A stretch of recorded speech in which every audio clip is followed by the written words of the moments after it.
Here's the question. What actually kills a garden water timer? Most people picture the summer sun, baking it on the tap for months. And the sun does do damage, slowly. But the thing that cracks the box open in a single night is the season you thought was safe, winter. I'm Mikal. I drive buses in Belfast, and I have lost a timer to one frost. Let me save yours.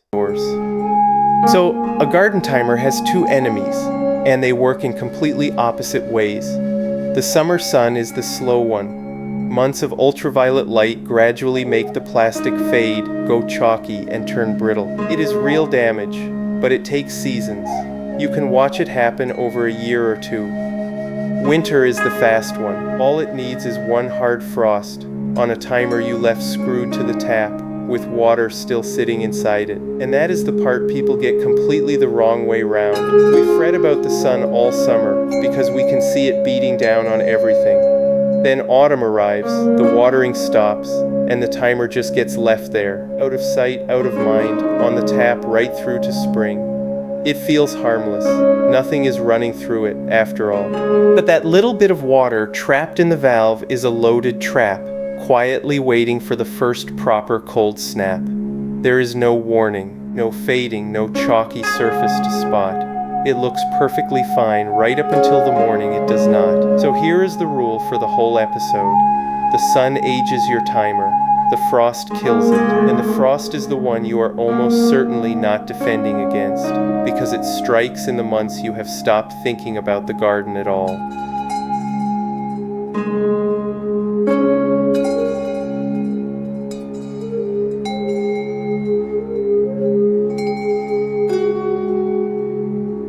So why is a little leftover water such a killer? It comes down to one strange thing about water itself. Almost everything shrinks as it gets colder and packs itself tighter.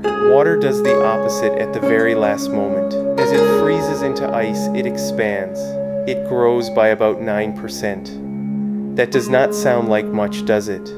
But here is the catch. Water will not squash, and neither will ice.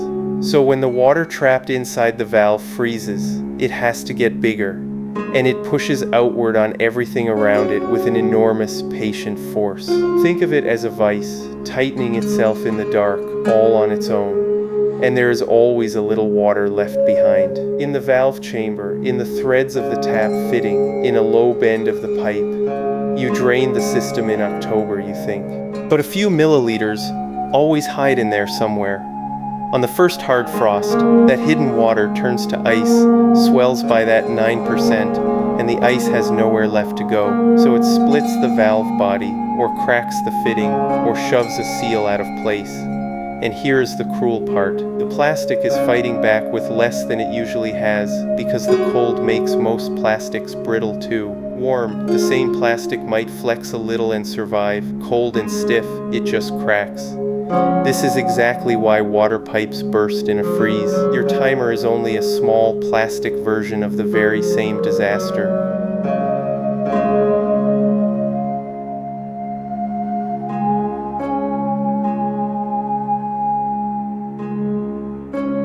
Now, to really see why a freeze does so much harm, you have to stop picturing your timer as one lump of plastic. It is not. It is a little assembly of very different materials, all bolted and sealed together. The outer casing is one type of plastic, chosen mainly to stand up to the sun. The valve body and the waterways inside are a different, tougher plastic that copes with pressure.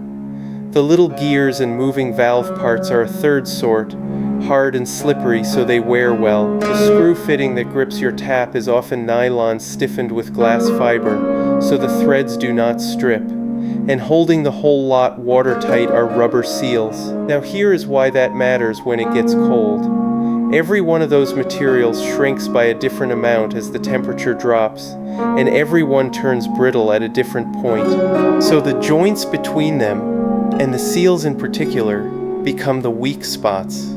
Everything is contracting at its own rate, and a growing lump of ice is shoving outward from within. Those seams are the first thing to leak or split. It is a bit like a wall built of 5 different bricks that all shrink differently in the cold. The bricks might hold, the mortar between them goes first. Nothing in that box was ever designed to have a block of ice form inside it, so leaving it out full of water to freeze solid is genuinely the worst single thing you can do to it.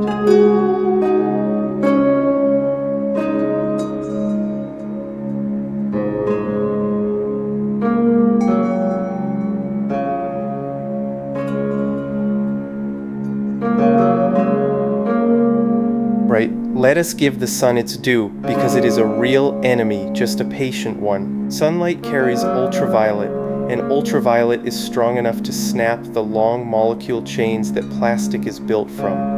Break enough of those chains and the plastic fades, loses its color, goes chalky on the surface, and slowly turns brittle. Gardeners have a lovely word for it: perishing. That is a plastic being quietly taken apart by light.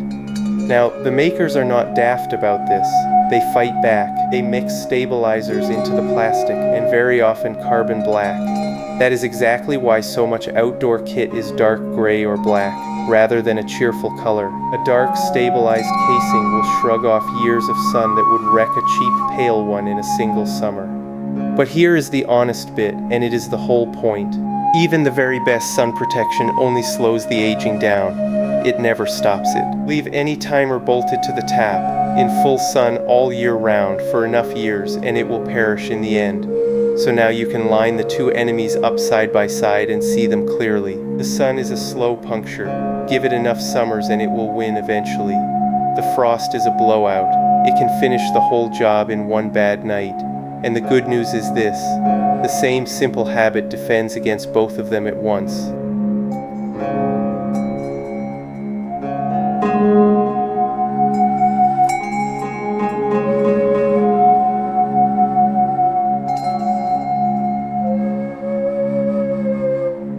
And maybe you still think one frost cannot really destroy a solid lump of garden kit. Well, the gardeners have already learned this one for us the hard way.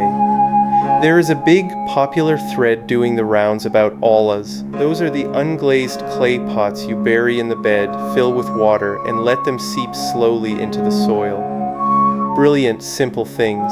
But buried down in the comments is the warning that everybody who has used them repeats to the newcomers.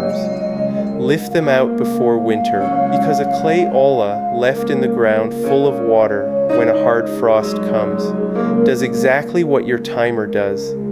The water inside freezes, expands by that same 9%, and cracks the pot clean to pieces. Same physics, completely different object. And that is really the lesson of the whole episode, in one sad little cracked pot. Anything that holds water and gets left outside to freeze is living on borrowed time. A clay olla, a length of hose, a water butt tap, and yes, the little plastic box screwed onto your outdoor tap. The cold does not care what the object is. It only cares that there is water trapped inside it with nowhere to go.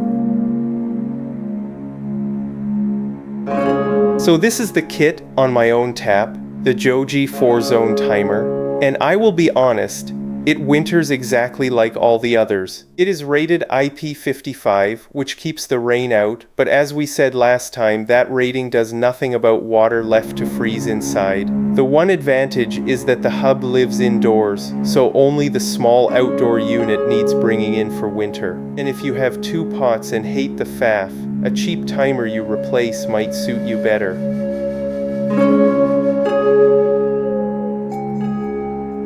So here is the end of season routine that saves the whole lot, and it takes about 5 minutes. I think of it like putting the bus to bed at the end of a late shift, a quick fixed walk round, done the same way every time, so that nothing ever gets missed. First, turn the water off at the tap, and open a zone for a moment to let the pressure out. Second, unscrew the timer from the tap completely. Do not just leave it hanging there all winter, telling yourself it will be grand. Third, and this is the one that truly matters, tip out every last drop of water. Turn it upside down, give it a shake, let the valve and the fittings drain right out.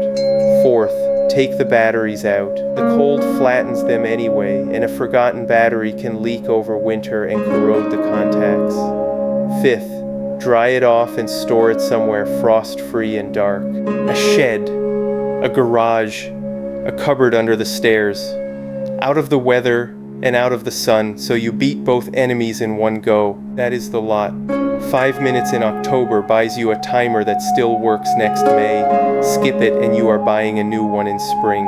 I have watched the first frost come down off the Black Mountain and remembered too late the timer still on the tap. I have made that mistake once. I have not made it twice.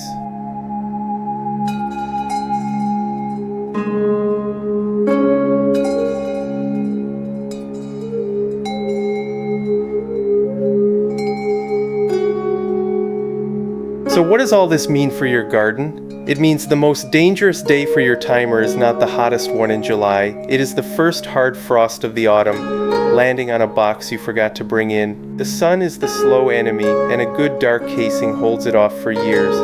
The frost is the fast one, and the only defense is you and 5 minutes at the end of the season. Remember the shape of it. Water expands by about 9% when it freezes, and your timer was never built to hold a block of ice from the inside. So drain it, unscrew it, pull the batteries, and tuck it away somewhere dry. Now, next time we stay with looking after your kit, but we go back into the growing season, to the single most common fault of the whole lot, the block dripper. Why does one dripper in a row go quiet while the others run unhappily? What is actually plugging it? And the 3 checks that bring it back to life. That is the Clogged Dripper Clinic next week. If a bus driver who has already killed one timer is your sort of thing, do subscribe. Right? That is the route for today. See you on the next one.